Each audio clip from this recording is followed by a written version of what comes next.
Sa kauna-unahang pagkakataon sa kasaysayan ng sports sa Pilipinas, 2 gintong medalya ang nakuha ng bansa sa isang Olympics. Mula yan kay Carlos Yulo sa kanyang paglaban sa men's artistic gymnastics.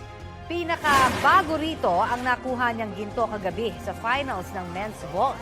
Nakakuha ng average score na 15.116 si Carlos sa loob lamang ng 2 attempts. 15.433 ang nakuha niya sa unang talon habang 14.8 sa kanyang ikalawa.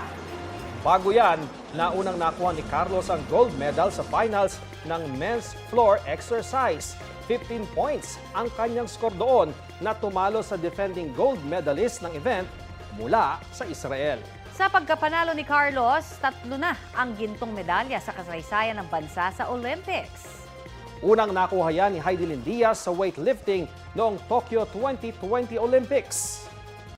Kapuso, para sa mga maiinit na balita, mag-subscribe sa GMA Integrated News sa YouTube. Sa mga kapuso naman abroad, subaybayan nyo kami sa GMA Pinoy TV at sa www.gmanews.tv.